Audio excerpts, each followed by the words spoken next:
Nicolas Mokondi TV, vitesse yo wapi, souka na chaîne. Abonnez-vous, abonnez-vous, abonnez-vous. D'abord, le vrai problème est ça, Pasteur Moïse Mbiye, c'est un homme de Dieu. Ils ont un bateau, bazo telema, au bazo luka peut-être babundisa, ils ont musali en Zambie. Nicolas Mokondi TV, vitesse yo wapi, souka na chaîne. Un mot pour Karine Mokonzi, il bateau tout bazo rebundisa moi na yo, papa na ye yaza. Omoni Karine Mokonzi nzamba pambola parce que ngamo déjà na benga Karine Mokonzi, Cour suprême de la justice. Donc cela veut dire que bon bundiso mais bon longoté. Merci. Nicolas Mokondi TV, vitesse yo wapi, souka na chaîne. Mawate Moïse Mbiye akobala te pona mawa. Akobala liani pona mawa. Akobala te mwana mwasi wana oyo kombone kuna zo ba bien te. Akobala ete pona mawa jamais. Babala ka te pona sengo, babala ka te na famille mbongo. Biso tokolo baneke bala no parce que mwana mwasi wana kitoko. Mais bon ce que ba réalité ya kuta na ndako chaque jour. Biso tozala te yango botika mosala nzambe abala oyo ye moko nzambe ako permettre que Moïse Mbiye abala. Nicolas Mokondi TV, vitesse yo wapi, souka na chaîne. Moïse Mbiye c'est un homme de Dieu. Muda benga ezanga te, muda benga ezanzambe. Talaga David l'homme selon le cœur de Dieu. Ma bodisa moza soda na ye. Nicolas Mokondi TV, vitesse yo wapi, souka na chaîne. Mais tellement que nzambe mutapona ye, pour mutakolongola appel tobe vocation nzamba tcheli kola Moïse Mbiye. Azate c'est un homme de Dieu. Nicolas Mokondi TV, vitesse yo wapi, souka na chaîne. Timothée Christou, comment on a raté Ecclesia awa? Artiste, musicien, bazoya, artiste, comédien, joueur, na habité. Ah, on peut s'arrêter, gré bien. D'abord problème est anine. Moni et si comme Saoul za na mboka za faut batu balongwa. Parce que Saoul ça a été toujours comme ça. Bazo kendo ko mona voyait parce que autrefois on les appelait les voyants mais aujourd'hui on les appelle les prophètes. Ah bien c'est toujours kendo ko mona voyait toi na ni to ko memelayi. Autant na eloko c'est pas grave. Mais dans cette ville il y a un prophète. Tout ce qu'il dit ne manque jamais d'arriver. Donc cela veut dire que là où il y a un prophète, il faut que même les médecins, même les gens bazoya pour anga que na bokoko ça makamba bokoko te na musakula na mboka do so mutaye. Ah papa sida dada Nicolas Mokondi TV, vitesse yo wapi, souka na chaîne. Abonnez-vous, abonnez-vous, abonnez-vous. Merci cher Internet à l'ère laquelle que vous nous captez partout dans le monde entier. Or, je sais que non, vous êtes tellement belle pour la chaîne au NMTV Télévision. Merci beaucoup. Un clin d'œil spécial à celui qu'on appelle Bruno Lubi Kambon, à propre sang de Wangata, maman, un petit bon junior, Balobi, maman, autorité. Toujours. Aujourd'hui, moi, héritier Iboula, je reçois pour vous, prophète Timothée Christou. Mosakola zali na mboka ceux qui ont yambelelo pourquoi parce que mboka Congo zali ya kobebe zali expolié parce que batebele ba komi ko bungisa kondima na bango vis-à-vis ya basali na nzambe par rapport à poto kosola lisusu na bikamusi o mosakola zali na mboka zali ko sala ya bato sida bazali ko bika na kati ecclesia awa donc zo sala ko kamwa mais maramanza me bakamwa te parce que nzambe zande kaka souverain. Aujourd'hui moi héritier Iboula je reçois pour vous prophète Timothée Mosakoli Azali Namboka. Bonjour Mosa. Ah bonjour papa héritier Iboula, bonjour Nicolas Mokondi TV, bonjour bonsoir na bandeko nyonso bazolanda biso. Vraiment naza so béni tellement moi kala mingi komona susu lelo bandeko nyonso balanda biso vraiment. Merci beaucoup. Lelo za ma première numéro ya 2020 pour la Mosakola Azali Namboka na NMTV Télévision bandeko bazolanda prophète bien habillé. Ah, merci beaucoup papa, héritier Iboula. Merci beaucoup papa. Donc, tout ça la gars qui, tout ça la gars très propre, tout repassé à bien pour Moussala Nzambe qui est bien. Donc c'est ça. Merci beaucoup au Mosakola Azali Namboka par rapport parce que babi 2020 ba réaction basal Nzambe makambe belé bimpo na basal Nzambe na reposo na rolinga tena le kana question na fona poser on posa Mosakola Azali Namboka lelo komona ke basal Nzambe oyo batu bagumba manzamba eleva bango prof Mosakoli Moïse Mbiye plutôt pasteur Moïse Mbiye oyo basi église na ye baza ko publier bango ba iniquité na bango to moni kuna Michel Batienda a publier mutakala na ye donc ezo sala passe na bité mosakolo azali na mboka nini vraiment okolo bana ba nyonso baza ko lando libanda mbo. D'abord omoni le vrai problème est ça pasteur Moïse Mbiye c'est un homme de Dieu. Ils en a bateau bazo telema o bazo luka peut-être babundisa o eza musali ya Nzambe. Un homme de Dieu hein. C'est un homme de Dieu, mais pour vous dire que c'est vraiment un homme de Dieu. Ongai Mosakola, Namboka Nazo confirmé, c'est un homme de Dieu. Bitumbeko Zalanango, l'abbé dit que les malheurs atteignent souvent le juste les dieux d'Israël, à quoi délivrer qu'à poison Zambé. Ou les anoga Bitumba, Oba Lukaka, toujours dans 4 ministères, et pour que Bako Luka, Babib Samusala Nzambe. Mosakoli Bitum, Ezakara Bazo, Bundi Samusala Nzambe, Makambo Ezako Bimatel, mais belé. Oyebi, Bibelobi, Papa Retieboula. Christ a livré na blekola. Quand le maître viendra, il y a une différence. D'abord, le vrai problème est prophète Timothée qui se mosagola na mboka azaka juge ya pasteur te ou peut-être que na téléma par rapport ya makama Moïse Mbiye parce que Moïse Mbiye c'est un homme de Dieu. Muda benga ezanga te muda benga ezanzambe. Talaga David l'homme selon le cœur de Dieu mabodi sa moza soda na ye. Alors solo botalango ezate très bizarre mais tellement que nzambe mutapona ye pour mutako longola appel tobe vocation nzamba tcheli kola Moïse Mbiye. Azate c'est un homme de Dieu. Non dozoa tant ya kosola na te mais c'est un homme de Dieu. Ngana zolo beta que prophète depuis Mosakola na katamboka. Prophète Mosakola zali na mboka quel que soit monite que za image oyo eza ko bebisa image église ya cité Bethel comme on a dit balobeli mosala nzambe na ndenga mabe Moïse Mbiye. Mais quand tu viens à l'église, il faut tout d'abord demander pardon à l'église. D'abord problème est nini Christ azanzambe. Mais okondima ke mwana nzambe bozo benge Belzéboul. Vous comprenez? Balobeli pe kana image ya mabe. Azo senga mai me ba pese vinaigre. Eza kana image ya mabe. Omoni na kati ya vie papa mabe kokozala bako bundisa po ba yeba réellement mosala nzambe. Faut ba bundisa ye ba luka nyoso bako luka ye mais elonga plus eza na ngambu na ye. Alors asala alliance na nzambe. Muta asala alliance na nzambe eza makambu ya ye na batute. Plus eza makambu ya ye nde na nzambe. Vraiment Moïse Mbiye pasteur c'est vraiment un homme de Dieu. Batika sani musala nzambe na kimia parce que mutabenga eza nzambe donc c'est ça. Batika na bango vraiment. Parce que problème eza nini omoni bit ya bande ko musu eza nini. Eza makamba bolingo. Yosu kisango na bolingo. Makamba bolingo yoso lingo memango na kati ya musala ya nzambe. Na ya moni ke musala nzambe komi na base belé. Non, kokoma na base belé ndenge nini. Problème eza ni so bozana bolingo bosuka na bolingo. Ce que problème eza ke bino bolinga na bolingo esimbi nango te.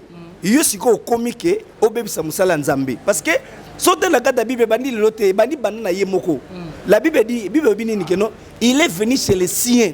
Les siens ne l'ont pas réussi, mais à tous ceux qui l'ont réussi et bandi lelote. Donc problème est ça babala rapona mawate. Moïse Mbiye akobala te pona mawa. Voilà. Akobala liani pona mawa. Akobala te mwana mwasi wana oyo kombone kuna zo ba bien te. Akobala ete pona mawa jamais. Babala gate pone sengo babala gate na famille mbongo biso dokolo baneke bala no parce que moi na moi sona kitoko mais bon ce que ba réalité ya kuta na ndako chaque jour biso dozala te yango botika musala nzambe abala oyo ye moko nzambe ako permettre que Moïse Mbiye abala ezala teke bo balisa ye muto yo parce que bolingi bo balisa ye ozomona bongo soki eza guna ete sko sani abala kaka. Mais il t'a promis que tu es. Ça qu'on promet traiter. Et le gognon sur Zalaka, ce que si mina ngote na fiançailles, il faut qu'on kata. Ozomona. Et bandeli yango na fiancée Zalaka nini. Coup de fiançailles te, bo banda mikaka, to ke nona lingala. Et Zalaka kero tant bolingani caractère bomoni ke sentait pas, bokyo kata. Et alors na minute o ndenge zabo loko le simbité. Bosani. Bakati. Ozomona. Donc yango telemela te parce que musala wana eza ya yete. Musala wana uzomona wana ya cité Bethel wana eza musala ya nzambe. Alors oyo ko bundisa parce que le binini ne touchez pas mes ouais, ne faites pas le mal à mes serviteurs. Donc si tu touches un homme de Dieu de fils nzambe moko s'occuper na yo botika musala nzamba sala na ye parce que quand on dit l'erreur humaine, quand on dit homme de Dieu, quand on dit homme, il y a toujours des défaillances, il y a toujours des faiblesses, il y a toujours des erreurs. Vous comprenez? L'erreur est humaine. Mais quand on dit Dieu, c'est l'intervention de Dieu maintenant. Oh, et qu'on intervenir. Alors, Batikaye. Batikaye, Mosakoli, Timothée, Christ, Mosakola, Zali, Namboka, Lobi, Batika, Pasteur Moïse Mbiye, Afan, Nakimia. Tout le monde est bon dimanche. Outi Koleka, Balobi, elenge mobali o abikaki na malade ya sida toza ana prophète Timothée Christou prophète nayebi te kobika na sida oyo bikisaka bato nayebaka te ezalaka nini vraiment d'abord ezalaka nini secret nango ezalaka nzambe aidi na bala Alexandre papa héritier Ebola donc nzambe obiso de simba ya aidi na bala donc ezalaka ti contact donc muta yebe papa maman to bondela biki na ye donc ezalaka no biloko mikei ya nango eloko mukei ebe mosakoli ntango ozoteya awa dans so olobika te de job bito te nayebaka te vraiment donc omoni babiloko wana eza nde nini eza ke bato oyo bayebi papa aidi na bala Alexandre oyo aza pilier ya évangile na Kinshasa papa wana akomaki na niveau papa héritier Ebola mayo bangando bazali bongo baptiser bato bangando babando bima nyonso wana kaka bato po bazokota bangando bakokima bato do bato babi témoignage ya papa na bazali alors nga sikoyo nasala alliance na nzambe aidi na bala Alexandre donc partout na onyeta papa héritier Ebola donc so na nyati makono ando déclarer ah tiko tak ezalaka nango favorable donc eloko moko ezalaka nango ya te eloko moko ezalaka nango eza te nayebi ke oyo vient na biso Zakara lobaka batula paka bamona peleve na bao tellement bele bamama autorité prophète Timothée Christou yeyo tozana ye awa nayebi tia koloba un mot mpo na bino na suka ya émission prophète Timothée Christou komona na kati eklesa awa baartiste musicien bazoya baartiste comédien bajoueur nayebi te awa opesaka bato bagri bien nini d'abord problème eza nini omoni esika mosakolo aza na mboka aza fo bato balongwa parce que Saoul ça a été toujours comme ça bazo kendo komona voyant parce que autrefois on les appelait les voyants mais aujourd'hui on les appelle les prophètes abi est-ce que toujours kendo komona voyant toi na ni to komemela yi autant na eloko c'est pas grave mais dans cette ville il y a un prophète tout ce qu'il dit ne manque jamais d'arriver donc cela veut dire que là où il y a un prophète il faut que même ba médecin même ba tunyo so bazoya po o anga kena bokoko za makamba bokoko te na musakula na mboka do so muta ye papa sida dada biloko mikei bongo kaka neze loko te réseau za lo mo bon mama na sima prophète oye bon mama eza nzambe kaka nde muta za invisible maza présent en action le dieu da Aidi na bala Alexandre ye wanande oui mais tout le monde ba prophète ebele ba na mboka o ba suka ebele omoni neti na suka baza ebele ba sed o akufa atika biso na prophète seda atika biso wa ndo zinda na kata mabulu na ebiete solo na ebiete wana bando zina kata mabulu to akufaka suka ka pe boya tenda na ebiete solo mosako na ebiete bana poto boyoti mosako la bia ebi seda te bon na ebite mosako la zali na mboka komona seconde te ba joueur bayaka bo pesa bango d'abord faut problème ezaka ka prière ya pamba to bondeli et puis c'est tout to bondeli ka be miracle salami nango donc ozana problème dernièrement on ko moko to ya joueur a jeudi azobeta suma abeta na équipe moko munene na za respect équipe na ye moyena lo bango bezate pema akoko to akotika na terrain be peme bandi ayebe tiko tak pa ndena lo belo be sil nango abi papa don nzambe no sali Baptiste comédien bato belé na zobonde donc ça loko donc soyeka na prier na ngaka ka tiko tak donc ça kutu teke na kende midi 14h tiko tak est favorable mais kota la peke donc yeza nini à côté mercredi vendredi mosakola na mboka zoyamba alors il sait que na prier pour na ende quoi moi c'est kende na hôpital parce que pembe na ba hôpital les a kende bazonga biwani za ku dimanche ya téléphone nanga pas tiko tak ndeko salike bando témoigner sur des signes. Pourquoi pas nini mosakolo tinda bango na église eza 0 mètre na. D'abord problème ezali ya malade ya sida soki bolingi penda ba comprendre nango ba salsa yango na accurate. Alors na accurate ezalaka hôpital la pembeni ya musika ezaka problème te. Ezape basa zemba ko ils ont pe na ndenge na bango. Cela veut dire ceux qui bimi nzete moko wana sida te. Est-ce que accurate nana ako mekempe ko sa eloko mona accurate chez wana ezalate.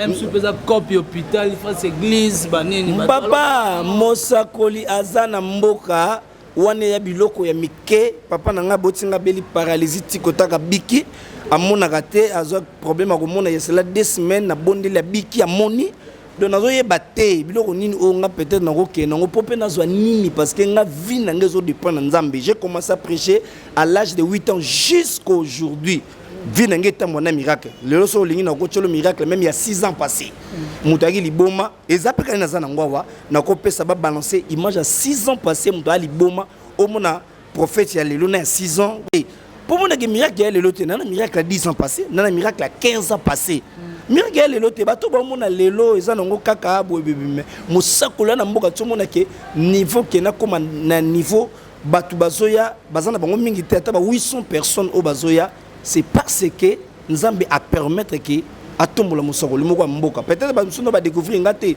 oyo ba découvrir musakula za na mboka papa Tikota qui est toujours en action na betaka tolo na nzambe idi na bale puis na yebi biloko mike si des loko te donc que nous attendons bando que non laboratoire Akira tu ko somba ngo yomoko so Akira tu wana bani ko filmer du début jusqu'à la fin tina ndenge européen ça résultat nango total de ça quand basala ka test azemi Akira au sala ngo hôpital musiko sala ngo hôpital pembeni et non problème te ezaka Akira.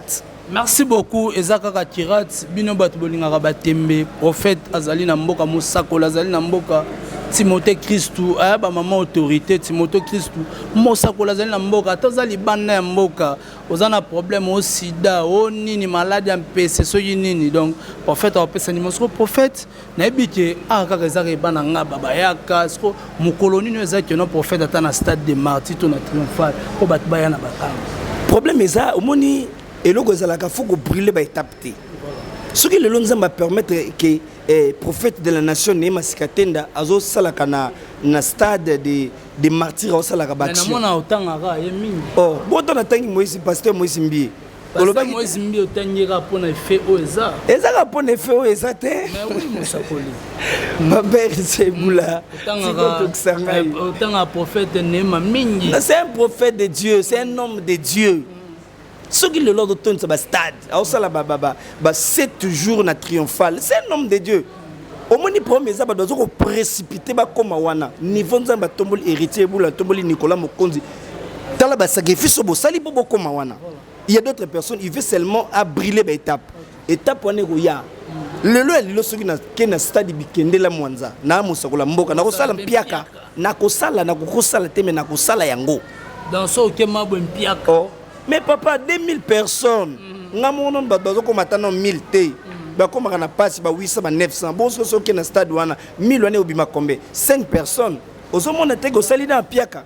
Dans na famille na ba kota ba maman ba papa kutu ba papa leki baye. Batu batondi te pona nini. Ozo mi komi sa place o yo zati. Donc c'est que na ba temps on ne permet de mais le temps où le Dieu d'Israël permettra nous allons na stade nous allons kamanyo la main. Même awa nzamba zo sala. Même dans la campagne libanda nzamba do sala mais il y aurait temps que les Israël permettra mais na ko sala te ba katsa ke baleka ka te pona esengo to pe ya okati balé non le temps viendra. Merci beaucoup, le temps viendra avec le prophète Timothée Christou Mosakola zali na mboka bino bat bozali ko chatembe ozana ndeko na Kinshasa ana poma mutu o mbaso o nini prophète numéro pour bat bolanda numéro ya prophète ya WhatsApp ezali boye je crois bat bazela mingi soit moi déjà prophète bandi pour son numéro c'est ça parce que Tikota ezaka toujours en action plus de 143 89 67 08 423 na bandeli plus de 143 wana WhatsApp 89 67 08 423 monsieur ezali plus de 143 81 005 77 48 na bandeli plus de 143 81 005 77 48 na bandeli ya WhatsApp pour une bonne compréhension plus de 143 89 67 08 423 na bandeli ya suka plus de 143 89 67 08 423 donc ce qu'on a bengi secrétaire directement na Mosakola na mboka Tikota keza en action. Merci beaucoup cher internet Tikota qui est en action Mosakola zali na mboka yeyo ba problème na bino nyonso o nyonso zo marché te ata problème à mukanda ezako simba te benga Mosakola zali na mboka ata na mosika okozwa bongo révélation et kosala bien mingi prophète azali na mboka ezana ba groupe moya ba maman partir France Belgique partout dans le monde entier ba maman autorité balinga ko mingi na ebité soki momo ko lancer pona bango pona groupe na bango donc déjà nzamba pambola bino azala na bino fongola ba porte na ba mamoyo et ba maman autoritaire wana donc au bozolanda donc vous êtes tellement béni parce que taka Mosakola na mboka koti makambango c'est que mambo ya bien c'est que mambo eza bien un mot pour na Karine Mokonzi ba bato tout bazo ko bundisa mwana na yo papa na ye yaza omoni Karine Mokonzi nzamba pambola parce que ngamo déjà na benga Karine Mokonzi Cour suprême de la justice donc cela veut dire que bon bundiso mais bon longoté. Merci. Merci beaucoup Moussakola Zali na mboko to moko vraiment na suka émission na biso pona mokola lelo na ebité on a tuni na te micro libre. Donc et là on a peut-être sur nga na koloba ils en a pessio merci papa héritier Boula, merci na Nicolas Mokonzi, merci na bande nyonso na poto na mbandaka na Équateur parce que bamso ba 14 de sala émission ils aka na poto na idio fapé bande ko banda biso goma do bande nyonso vraiment boa béni donc ya Moussakola na mboka kota pe à contact au témoigner malade yana okufa na ngote sida na okufa na ngote moni ata montre kufa des fois pe lo ba pe mamba solo donc benga tikota qui est toujours en action. Merci. Numéro contact na suka numéro contact na bandeli plus 243 89 67 08 423 na bandeli plus 243 89 67 08 423. Merci. Merci beaucoup. Là, c'était Moussakola Zali Namboka. Numéro Nabiso Alelo. Merci beaucoup na maman autorité. Merci beaucoup na Sandra Wangata maman na petit bon junior. Merci beaucoup à mon président Bruno Lubika bon ya propre. Merci beaucoup na baïnionso oh vraiment bazali Kolanda biso ba maman autorité na boni bongo maman Béatrice Bazutu Nana Mokonzi Béton na moni bongo Kabibi Mwamba la Belizima Godeline Mujinga Nzambe ya volant Maman Lukonika Cécile Barnabette Mukulu Kelian Fatou Ilunga Wetu Balobi José Château Rouge Paris t'appartient. Merci beaucoup na Isabelle Tumba Chacha de Canada. Merci beaucoup na Chantal Champagne de luxe. Président Emilio de Paris, même moral na Lobaka Chantal de Paris. Odette Moujissa de London, Karine Yama, nabi que vous avez dit tellement belé pour na kolanda boki bongo maloba prophète ba maman autorité bobenga numéro zawana et ko sala bien mingi moi prière à musika et ça la bien mi po structure oyo et kendeli boso. Merci beaucoup na ba charge, merci beaucoup na le défenseur de Karine Mokonzi, merci beaucoup na ba chinois bana membre bisonyoso donc ba mbote na bine place bozomi. Merci beaucoup na Nicolas Osomba Lingolo motema ya Jawale Basunda. Merci beaucoup na la coordination de Milongo. Merci beaucoup na image kitoko na Julien Mwimba, Dali Ibula, Mama Mokonzi. Balobi batika yo kwa René Koti la Carl Lewis Air France nena lobaka ka tomonani soki Nzambe azongi na note play.